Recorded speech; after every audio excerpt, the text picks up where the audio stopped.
You are Locked On 49ers Postcast, part of Locked On Sports San Francisco on the Locked On Podcast Network. Your team every day. Yo, what's up, everyone, and welcome back to the Locked On 49ers Postcast. I'm your host, Eric Triple E Engel. You may know me as the former producer for the Murph and Mac Morning Show on KMBR, and today, the San Francisco 49ers Super Bowl hangover continues as they fall 28-21 to the Kansas City Chiefs. No Jawan Jennings, no CMC to start. Deebo didn't play much due to illness, and Aiyuk came out with an injury, all of which led to the perfect storm for Brock Purdy to have potentially one of the worst games of his NFL career. Special teams was an issue again. Pass protection was an issue again. Mason posted his lowest rushing total of the season.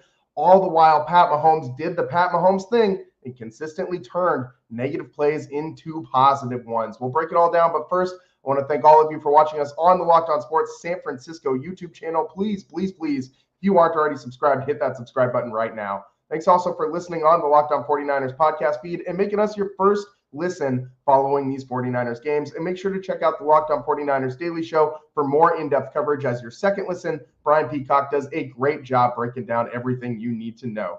And today's episode is brought to you by Hillsdale College. Go right now to hillsdale.edu/lockedon to enroll. There's no cost and it's easy to get started.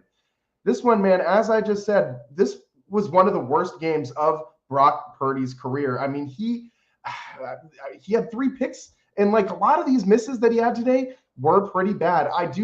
We can't talk about Brock Purdy's bad day though without talking about it in the context of not having 4 of his 5 weapons on offense that we looked at. We look at this offense as being like one of the highest high-powered offenses in the NFL, one of the most top flight teams out there, tons of yards to be had, a ton of mouths to feed. But with Deebo gone, with CMC gone, with Aiyuk gone, with Jawan Jennings gone, it's all of the main contributors from this team this year, save for Jordan Mason, not playing. And Kittle had a nice game. George Kittle is about the only guy who really showed up today. He had 6 receptions for 92 yards. But, until that final drive, they only had 5 completions to wide receivers all day long. Some of it was Brock. Brock was pressing in this one. He threw that red zone pick into double coverage. I truly have no idea where he was throwing that one or what he was thinking, what he saw. He was being hit as he threw, and he was just trying to make a play happen. But he really had no separation at the wide receiver position. You saw another one of his interceptions on a out route to Ronnie Bell. He overthrew Bell. He threw the ball high. He thought Bell was going to flatten out on that out route towards the sideline. Instead, Bell kind of hooks back towards the line of scrimmage a little bit as he's heading towards the line, or as he's heading towards the boundary marker, and he just that little bit of miscommunication. Those timing routes, those out routes, all timing routes, and when he's got his guys out there, Aiyuk, Deebo, Kittle, it looks nice. It looks pretty when Brock is on with all these other guys out there and all his weapons are doing what they're expected to do. But when you don't have that familiarity, when you're not getting those first team reps in practice, if you're Ronnie Bell, you don't know where Brock Purdy likes to place that ball. You don't know that Brock wants you to flatten that route out a little bit. These little things lead to really bad looking interceptions. That interception down the sideline looked like Brock just threw it. Straight to the Kansas City defensive back, hit him right in the chest. It looked bad. Don't get me wrong. I don't blame it all on Brock, though. The timing is clearly not there with the secondary receivers, and Brock was running for his life today. He had 8 carries out of the quarterback position. The Niners tried to go to the bootleg a lot more, and right from the beginning, the Chiefs were ready for that play-action bootleg play. You saw the first one the Niners tried. The Chiefs picked that one off, too. Safety broke in on Brock as he was trying to hit Kittle over the middle, and he didn't see the safety at all. That was a good play by the Chiefs. The other ones were just kind of the second interception was a miscommunication, and the third one was Brock trying to make something happen, trying to make something out of nothing. But you cannot throw interceptions in the red zone, especially when this team leads the NFL in red zone trips without touchdowns. This is, coming into today, they had 15 different red zone trips that did not result in a touchdown that led the NFL coming into today. And the Niners continued to do more of the same. The red zone efficiency was not great. We did see a couple new wrinkles. We saw a tush push with Brock Purdy and Kyle Juszczyk that resulted in a first down. And then Brock on that same drive scrambled for a touchdown on that one. One of his 2 rushing touchdowns on the day. He did score another QB sneak touchdown at the very end there on that last drive, a garbage time touchdown for the 49ers. That brought this one to within 10, and it just really didn't feel like this one was all that close. The Chiefs really dominated this game entirely. In the first half, the 49ers were barely able to squeak a couple field goals in. And then, you miss an extra point in the third quarter after you have a great response to the Chiefs coming out of the half. I mean, I thought the Niners were going to snatch that momentum back and ride that thing all the way to a win. I mean, a huge interception on Mahomes. Lenore came up with a huge pick as the receiver fell down, returned it all the way back close to the red zone for the 49ers, and they were able to score a touchdown. That was when they pulled out that tush push on 4th and 1, and Brock was able to scamper in for that score, and it trimmed the lead to 14-12. Should have been 14-13. But, of course, the 49ers have their 3rd kicker in as many weeks, and dude clanked one off the upright. And the 49ers, special teams, man, we saw another big kick return in this one. And it just seems like this team always has these issues on special teams. I mean, you had that kick return from Laviska Shenault earlier this year that was huge for the Seahawks. You had the Rams game, which had multiple special teams blunders that really ultimately allowed the Rams to win that game. If they don't have that huge kickoff return at the very end of that fourth quarter, they're probably not winning that game against the Niners that day, or at least it's going to overtime. And again today, more miscues on special teams for the 49ers. This can't continue. This needs to be resolved. There's so many issues with this team right now. I could keep going on and on for days. I mean, the pass protection has been a problem all season long. Brock is running for his life out there. This O-line does not look the same as it did in years past. Run blocking, they're great. I mean, I love Dom Pooney in the run game. Colton McKivitz has been pretty good in the run game as well. I mean, but you're having, I mean, Trent Williams is giving up rushes and up the middle, you're seeing Brendel. I mean, he's facing Chris Jones today. There's only so much you can do about that. That guy, for my money, I know we got Nick Bosa here in San Francisco, but Chris Jones might be a better defensive lineman than Nick Bosa. I know that's blasphemy to say on the Locked On 49ers postcast, but just look what Jones did today to the league's second leading rusher in Jordan Mason. He held him to his lowest rushing total of the season, and a lot of that is Chris Jones, man. This guy eats up like 2 or 3 blockers every single play and somehow still wins at the point of attack. How often were the Kansas City Chiefs in the Niners backfield on run plays today? Felt like every single time Brock turned around to hand that ball off, there was a defender right there in front of Jordan Mason sitting in the hole waiting for him. And that happens because Chris Jones requires so much effort, so much concentration from the 49ers offense to neutralize him that you can't account for all these other guys. And you saw linebackers running free. You pair that with Spags being the D coordinator. And I mean, that guy's just going to have a field day with all the different options he's got, all the different gaps he's got open to be able to send blitzers in. And you just get free rushers all the time. And you saw that today. The 49ers had a really hard time picking up these Chiefs blitz packages. And it's not like the Niners are unfamiliar. I mean, they've been playing the Chiefs, I mean, pretty frequently over, I mean, the last, like, it seems like they haven't been able to win a game against the Chiefs at all. I mean, in fact, they haven't won against the Chiefs in the Kyle Shanahan era. And we've seen them time and time and time again. And it's still the same thing. The Chiefs come in and stop the 49ers run game. The 49ers defense, another thing that we didn't really mention yet or get into is the edge control. Zero containment on the edge for this 49ers defense today. They were gashed again and again and again by jet sweeps. And then they would just pound it up the middle with Kareem Hunt, and the 49ers had absolutely no response for this Chiefs short game. And I mean, you had Noah Gray, the backup tight end, catching screens and big plays over the middle, and the Chiefs just found ways to beat the 49ers. It's not like the Chiefs had a bunch of healthy guys out there today. I mean, no Rashee Rice, Travis Kelce has not been the same. Isaiah Pacheco is not out there either. Doesn't matter. The Chiefs still came in here and rolled over the Niners at Levi's. Double-digit win, 10-point win. Should have been more if it wasn't for that garbage time touchdown. The 49ers got dominated in every single phase of this game, and they're now 3-4, 2-2 at home. This team's got some problems, man. I'm not saying that it's time to hit the panic button, code red, but there are for sure some big issues with this 49ers team. I mean, the inability to stop the Chiefs from getting positive yards on virtually every single play on defense, the inability to capitalize on offense after the defense did step up and get some turnovers. I mean, the first 2 possessions of the game for the Chiefs, they turned the ball over, and the 49ers had 3 chances to put points on the board and failed, and all 3 of them. You can't have that. You can't have that. You have to score points off of turnovers. And yes, the 49ers were without the vast majority of their offensive weapons today. Again, no Aiyuk, no Deebo Samuel, no Christian McCaffrey, no Juwan Jennings. That's going to be a problem.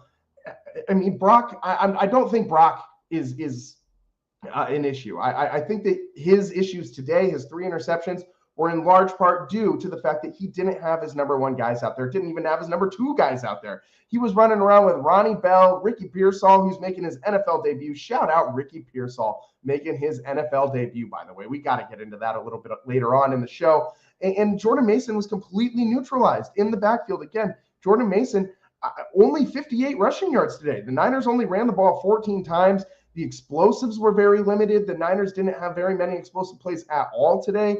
I mean, you had that big one to Kittle on earlier in this game, and then you had Cowing with that big 41-yarder late in this one. It wasn't enough for the 49ers. The Chiefs stayed on schedule all day long offensively. And at this point, I kind of feel like Steve Spagnuolo and Andy Reid just got a little something on Kyle Shanahan. You got to be able to figure out the Spags defense. Shanahan has not shown that he can do that just yet. And Andy Reid, I mean, he's just got answers for every single thing that the 49ers have thrown at him in these matchups since he's taken over as the head coach with Patrick Mahomes as his quarterback. It's been rough sledding for the 49ers. It's been forever since they've beaten the Chiefs, it feels like. And I mean, I just hate losing to the Chiefs, man. This game, I really didn't expect the 49ers to win this game, but I felt like it's not a must win, but it's as close to a must win as you can get to in October. This is a rematch game, a revenge game. You had all the 49ers players saying leading up to this one during the week that, you know, all that stuff is kind of overblown and yada, yada. It's just another week. It's week 6, like beating the Chiefs, or it's week 7, like beating the Chiefs in week 7 doesn't, you know, make up for losing the Super Bowl, and all those things very well could be true, but this isn't just any other game. You can't sit there and tell me that chippiness at the end of the game wasn't a direct indicator of that. I mean, you had Trent Williams get ejected in this one for punching a dude in the back of the head because he got upset that he got, you know, smacked on the helmet after with some little extracurriculars from that Chiefs player. But I mean, this game means more. You can see it on the field. You can see it with the intensity, and pretending like it doesn't has always been a weird thing for me. Pat Mahomes took the opposite route ahead of this game. He said that this game is a big deal, that the 49ers and them have met in the biggest stage a number of times at this point, and these matchups mean a little more now. And yeah, treat it like that, please, because it does. And now not only does it suck to just lose to the Chiefs and to watch Patrick Mahomes about that 33-yard scamper down the sideline where it looked like he was going to get sacked and then made D. Winters just whiff on the sideline that scampered ahead for another 33 yards. I mean, that was nuts. Put the Chiefs right there on the doorstep of the end zone at like the 5-yard line or the 3-yard line, something like that. This Mahomes didn't really have the best day at quarterback. 16 of 27, 154 yards, 0 touchdowns, 2 picks. It's 49ers defensive secondary. The secondary stepped up today. They did a much better job than they have most of the season. They held him to a quarterback rating of just 44.4. But Mahomes on the ground, it just felt like over and over again. He scrambled for a touchdown. It just absolutely destroyed Mustafa on the way in, just lowered his shoulder and delivered the thunder to the 49ers safety, the young rookie safety, and just walked on in. I mean, it's just disrespectful type of win for the Chiefs over the Niners today. And I mean, they did it with like McCole Hardman and Kareem Hunt. They didn't even have, like, I mean, I'm looking through the numbers. Noah Gray was their leading receiver, 4 receptions, 66 yards. I mean, Travis Kelce was held to 17 yards. That's it. And you blank the Chiefs on passing touchdowns, and you still lose. Kareem Hunt, 78 yards. He only had 3.5 yards per carry, so the Niners' run D was doing their job, but it just felt like every single time the Chiefs needed to just gain a couple yards, and it would be like a 2nd and 7 or a 2nd and 8, and they would get just enough yards to make that third down more manageable. On third and 4, 3rd and 5, they would get just enough yards to convert that first down. They utilized screen passes in the short game and jet sweeps all day long, attacked the 49ers on the edge, and the 49ers just couldn't do much about it. You see, between the tackles, which is primarily where Kareem Hunt rushed the ball today, they did fine. They limited him to 3.5 yards per carry, but as a whole, the Chiefs had 4.7 yards per carry, and a lot of that is, look at Mecole Hardman. He had 2 rushes, 38 yards, 19 yards per carry on those 2 rushes. Both of them jet sweeps, getting first downs on the edge. One of them was a touchdown. I mean, this was an issue last week against the Cardinals. They gave up that big touchdown to Kyler Murray on the quarterback keeper that he bounced outside. And again, no edge containment for the 49ers. Nick Bosa crashed way too hard on that Cardinals run by Kyler Murray on that touchdown run. And today, again, the defense maybe a little over pursuing and just not staying home on the backside and not containing on the edges. That is so important for a team that is not as athletic as it used to be, especially when you're talking about the secondary and the linebackers. Yes, you still got Fred Warner. You saw flashes from Mustafa today, who made a couple great tackles, despite getting absolutely trucked by Pat Mahomes at the goal line. He had some pretty good plays too. One of them was on Hardman. I think it was on Hardman, or maybe it was Worthy. One of the sweeps in the red zone that the Chiefs tried to run in. I mean, it looked like he was just going to walk right into the end zone. Mustafa put an end to that run quickly with a lay in the thunder kind of hit, but it just was every single time that these Chiefs needed a play, that edge was there for them. And the 49ers have done a bad job at holding that edge all season long. This is going to be a problem going forward for this team. We just went over a lot of problems that this team is going to continue to have going forward. Let's get into more of that next on the Locked On 49ers postcast. We got tons more to break down. I mean, we got to talk about the red zone scoring or problems with it, although I did think I saw some things today that gave me a little bit of positive hope going forward from the 49ers offense in the red zone, despite Brock throwing that bad pick. Controlling the edge, we just talked about that a little bit. That's a huge issue for this 49ers team. Special teams, man, do we really still got to keep talking about this? It's been years, it feels like, since the 49ers have had reliable special teams. Now you're all of a sudden thin on offense. Pass protection's bad. Andy Reid, Onan Shanahan, there's just so much meat on the bone today to break down from this 49ers loss to the Chiefs. Stick with us on the Locked On 49ers postcast. Tons more coming up next. 49ers red zone scoring issues, the special teams issues, tons more on the Locked On 49ers postcast coming up next.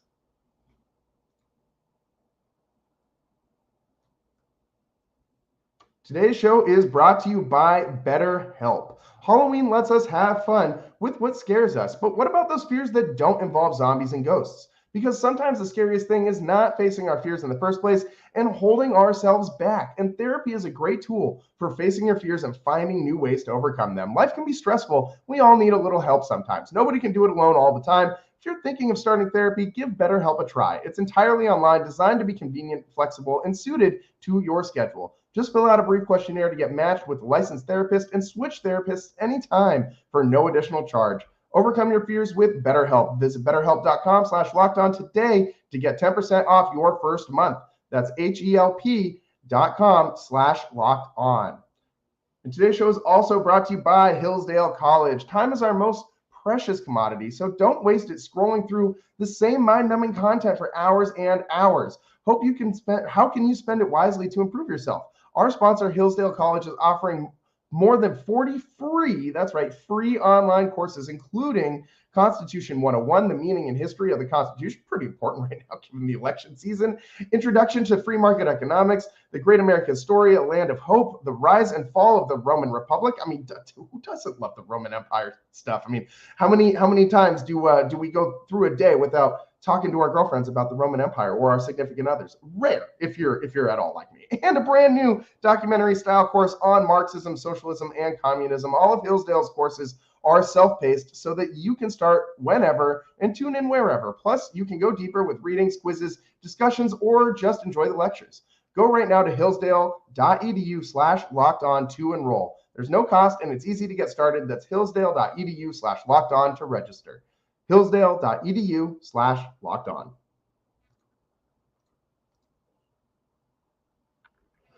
Welcome back to the Locked On 49ers postcast. I'm your host, Eric Triple E Engel, and today, man, a big-time loss for the 49ers to the Kansas City Chiefs.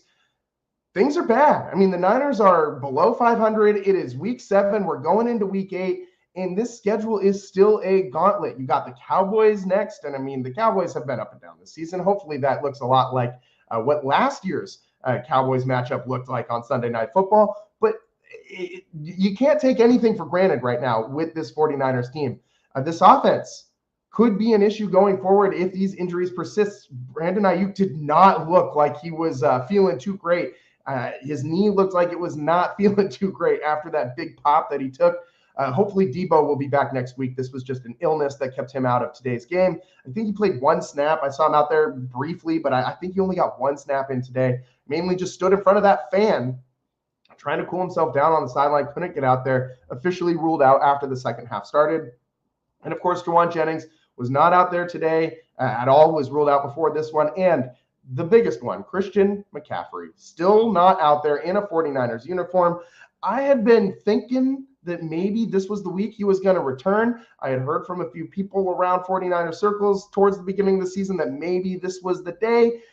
And it's not. And that kind of concerns me because that means that Christian McCaffrey, who by all means is one of the toughest SOBs in the NFL, this dude, I mean, just a workhorse, super durable. This concerns me. If he's not able to work through this injury and get back, that is a worrisome thing. That this is no like Christian McCaffrey can come back from a lot of things and force his way onto the playing field. The best athletes, as we've talked about before, find ways to heal faster and get out there.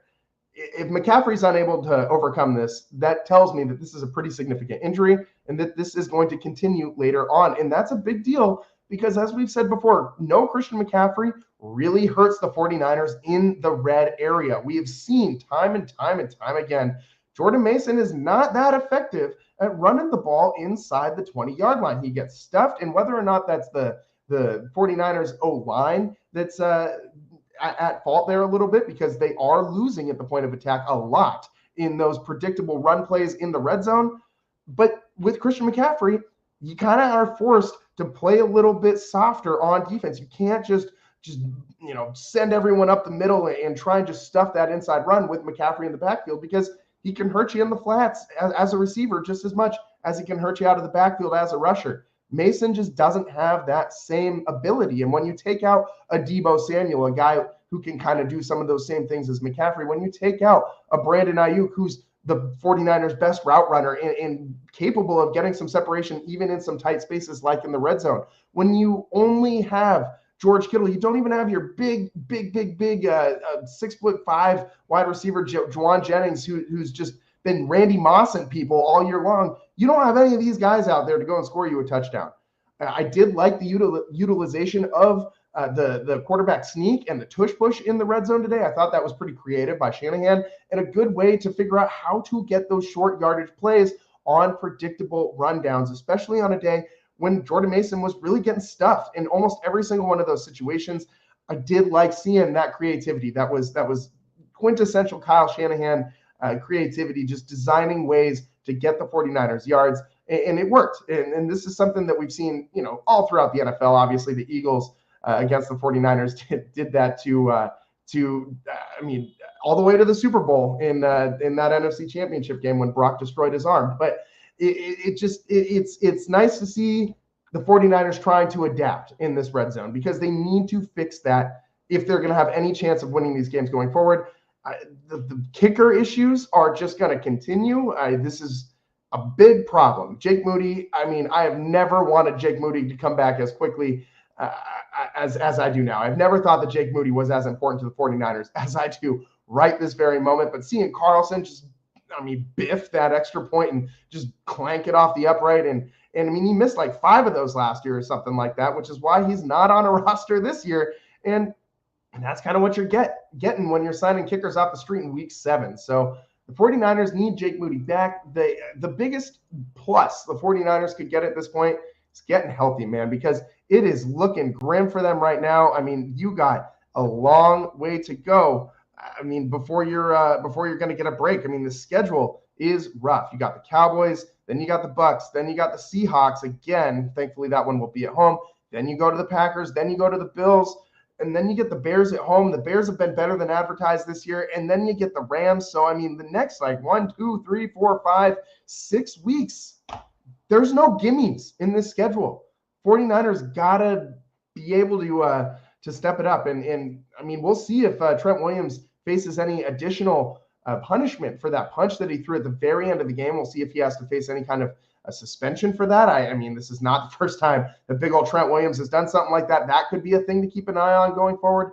There is a lot to talk about with this 49ers team in this next week leading up to the Cowboys matchup. And man, oh man, that is going to be a big matchup for both of these teams who have had a lot of turmoil early in the season, and both teams expected to be better than they are. And you know, both teams are going to be treating that one like a must win. I mean, this was a big loss for the 49ers. As we said, this puts them below 500. And this felt like a game that they needed to win. It would have gone a long way with boosting this team's morale, with carrying that momentum over from last week's win, and getting the 49ers back on track towards a winning record, towards a first place berth in the NFC West to win this division. And I know that the Chiefs aren't a division opponent, but I mean, the Seahawks went and won today and beat up on the Falcons, and now 49ers are sitting below 500. This is not where you want to be, sitting at 3-4, a game back of Seattle. The good news is there's still only one game back, and there's a lot of season left. We got tons more to talk about still in the show, even though we don't have a ton of time left. There's still so much to break down. Let's talk more about Andy Reid's ownage on Kyle Shanahan and some of this pass protection stuff, man. This is an issue. More of those two things next on the Locked On 49ers Postcast. Today's show is brought to you by FanDuel. Hey, NFL fans, you can start the season with a big return on FanDuel, America's #1 sportsbook. So when you get a hunch in the middle of the game, you can check out the latest stats, view the live play-by-play, and so much more on the same page where you place your bets. You'll get started with $200 in bonus bets guaranteed when you place your first $5 bet. And today, man, I mean, I had to get in on the under for the Commanders-Panthers game. I mean, that was the line was at 51.5. We had to hit the under on that, man. The Panthers offense is just putrid. There's no way that those teams were going to combine for that many points. Although the Commanders got close all by themselves, put up 40 points. We also got in on a Jordan Mason anytime touchdown today, and that did not work out quite as well for us. So maybe next week we'll get back in the win column with the Niners anytime touchdown bet on FanDuel. That's FanDuel.com, America's #1 sportsbook. Welcome back to the Locked On 49ers Postcast. I'm your host, Eric Triple E Engel. Thanks for tuning in today and making us your first listen following these 49ers games. And make sure for your second listen, you're checking out Brian Peacock's daily show on the Locked On 49ers podcast. And there was so much to talk about today. We can't get to it all in this show. And I feel like I need 5 shows, like one each day, to break down each of these big topics that the 49ers have to address. I mean, we could just go over this Chiefs loss ad nauseum. There's so much that happened here. The 49ers got dominated in every single phase of the game. The Chiefs run defense, credit to them. The Niners run offense wasn't the problem. It was the Chiefs run defense that needs some kudos. But pass blocking, big problem. Special teams, big problem. Thin on offense at this point because you're missing damn near every single playmaker that's not named George Kittle or Brock Purdy. Also a big problem. Controlling the edge, man, how much do you miss Dre Greenlaw right now? I mean, if Fred Warner went on KNBR earlier this week on the Murph and Marcus Morning Show and discussed how much he misses Dre Greenlaw. And man, oh man, if Dre Greenlaw is on that team, though, that edge containment looks a hell of a lot different when you got Fred Warner and Dre Greenlaw able to patrol side to side, and you aren't getting those huge gains on those jet sweeps. But you got to figure out a way to account for that. You saw D. Winters just absolutely whiff on Patrick Mahomes on the sideline. Mahomes just broke him down, and that is a problem as well. You've got to figure out a way to control this edge going forward. The red zone scoring has been an issue all season long. The 49ers are one of the worst teams in the NFL at scoring touchdowns once they are in the red area scoring. Coming into today, they were 25th in the NFL, scoring 44% of their red zone trips into touchdowns, and this is bad. It's really bad. Last week, they got a little bit better at it, but overall, this has been an issue that they've had all season long, and today another pick by Brock in the red zone. All of these things are issues that will follow the 49ers going forward, especially if you don't have this full complement of pass catchers coming back, especially if McCaffrey's going to miss even more time, especially if Aiyuk is going to start to miss some time. If you just have Deebo and George Kittle, that is still a pretty good combo, but they absolutely need to get Juwan Jennings back and Deebo Samuel back for this offense to be able to run and go how it's supposed to. Otherwise, this is going to be a clunky couple of weeks for the 49ers, and I don't think this defense is built to withstand that right now. I don't think this defense can will this team to victories the way it has in past seasons. It's been rough watching this 49ers team so far this season, sitting at 3-4 after the loss today.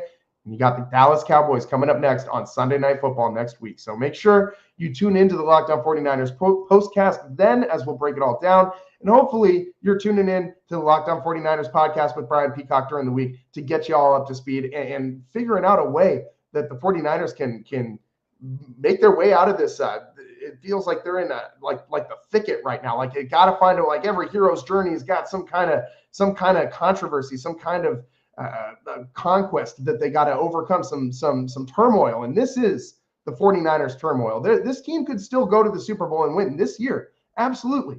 That's still very much on the table. This is one of the most talented football teams in the NFL, but they are flawed. This is one of the most flawed 49ers teams that we have seen in the last few years, and none of the prior ones were able to get over that hump. So can this one do it? It seems like a stretch if the others weren't able to, but it is absolutely still on the table as long as you got this roster assembled and Kyle Shanahan drawing up the X's and O's. You got a shot.